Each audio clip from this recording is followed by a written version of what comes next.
네, 안녕하세요. 경자입니다.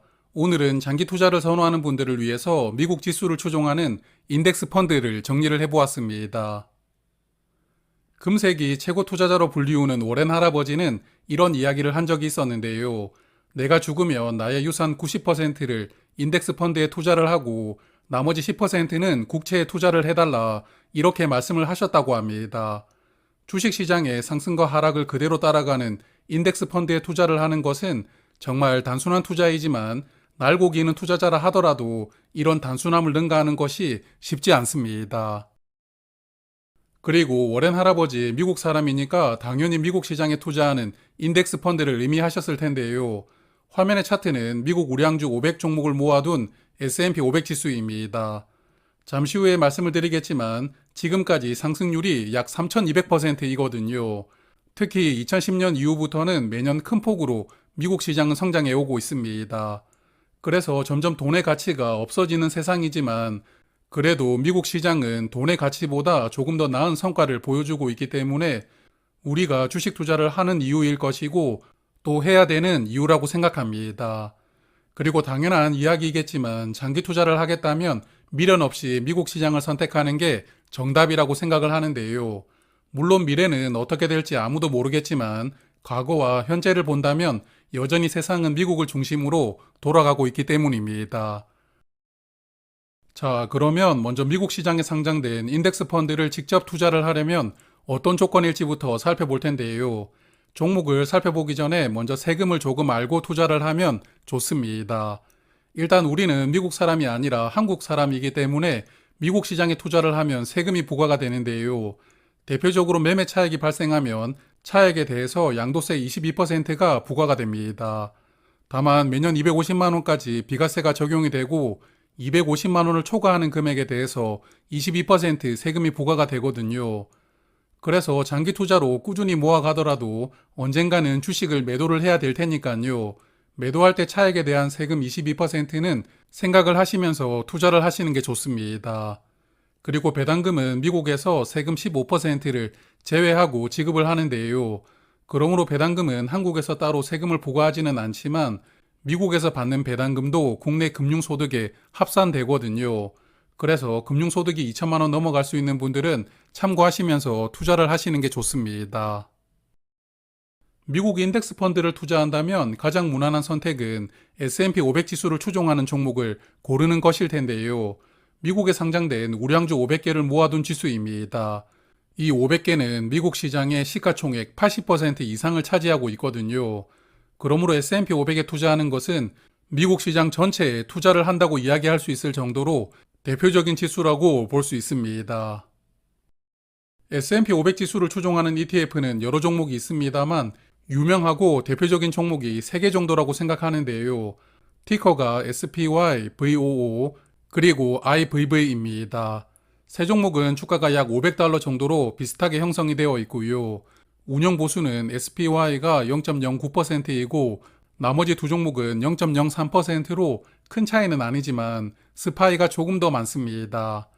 그리고 세 종목은 분기마다 배당금을 지급하는데 4월 9일 주가 기준으로 배당률을 보면 SPY는 1.29%, VOO는 1.34%, 그리고 IVV는 1.33%로 역시 큰 차이는 없지만 VOO의 배당률이 살짝 더 높습니다. 그리고 세 종목의 5년간 성과를 비교를 해보았는데요. 세 종목은 5년 동안 주가가 79% 정도 상승을 했는데 VOO가 79.1%로 다른 두 종목보다는 조금 더 상승률이 좋았습니다. 하지만 차이가 0.5% 정도 벌어져 있기 때문에 실질적으로 투자를 하다 보면 느끼기가 힘든 차이거든요. 그러므로 세 종목 중에 꼭 이 종목을 선택을 해야 됩니다. 이런 상황은 아니니까요. 그냥 느낌이 오는 종목을 하나 선택하더라도 저는 괜찮다고 생각합니다. 자, 그리고 나는 조금 더 공격적인 투자를 원한다. 이런 생각을 하신다면 나스닥 100 지수를 투자하는 게 좋습니다. 일단 종목수가 100개로 줄어들었기 때문에 조금 더 핵심적인 종목만 투자한다고 볼 수가 있고요.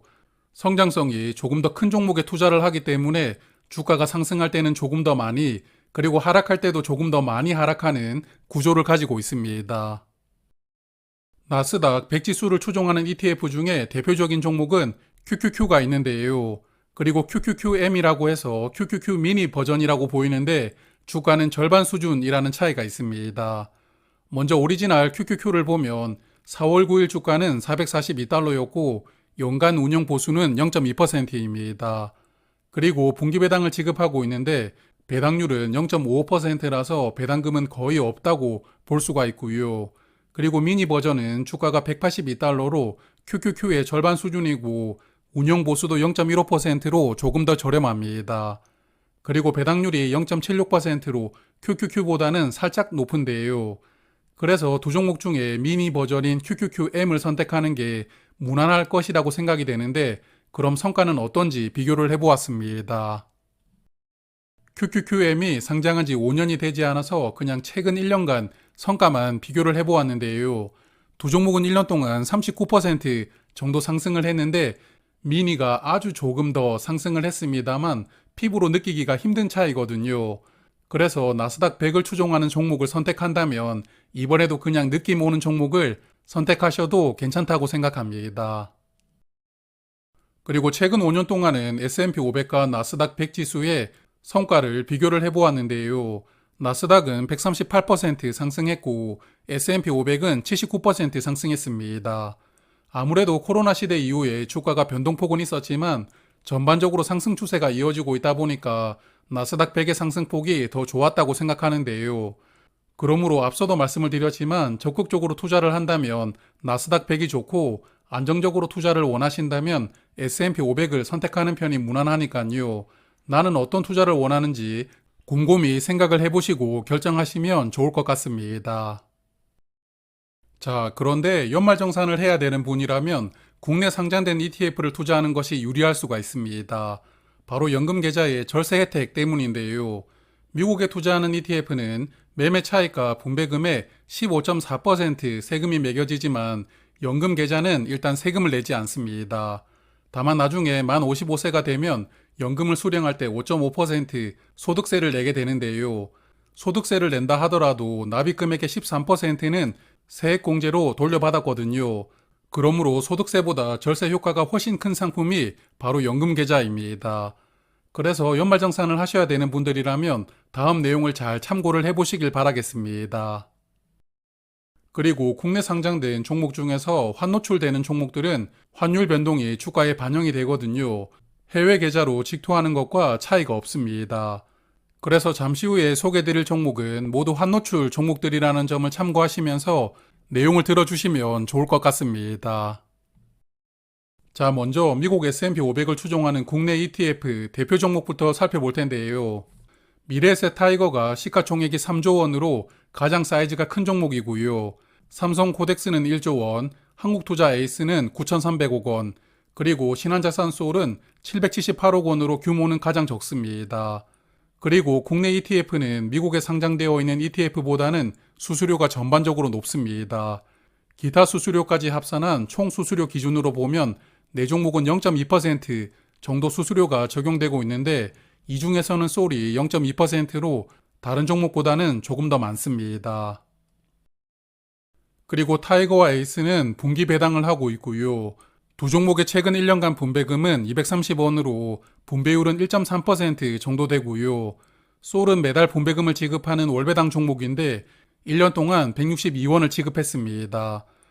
그래서 분배율은 1.1%로 분기 배당 종목보다는 조금 낮고요.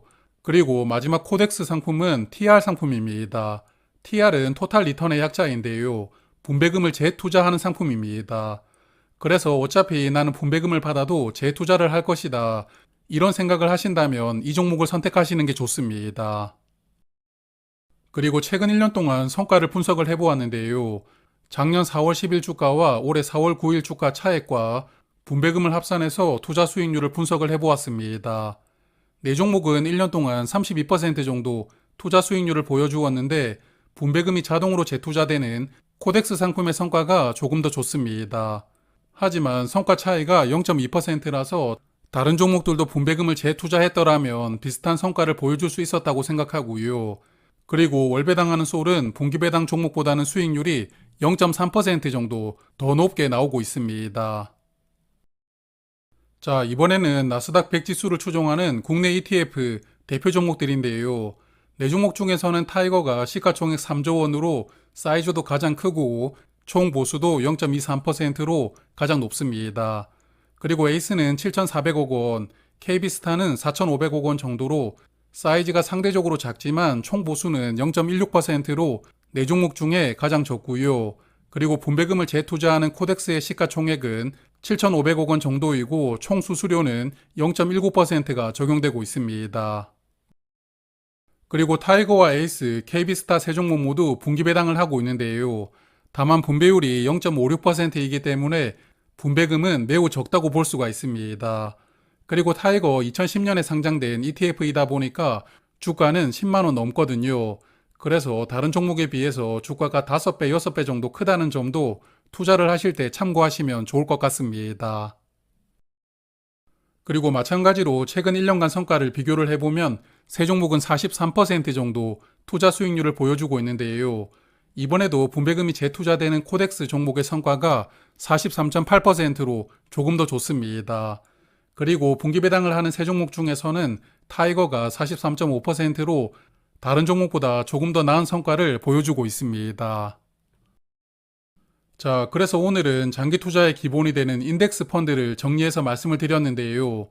요약을 해보면 적극적으로 투자를 해보겠다. 그러면 나스닥 100이고 나는 안정적인 게 좋다. 그러면 S&P 500을 선택하는 게 좋습니다. 다만 최근 5년간 성과는 나스닥 100이 더 좋았다는 점도 참고하시면 좋을 것 같고요. 그리고 연말정산을 해야 된다면 해외 계좌로 직투를 하는 것보다는 연금 계좌로 투자를 하는 것이 조금은 더 유리하다고 생각합니다.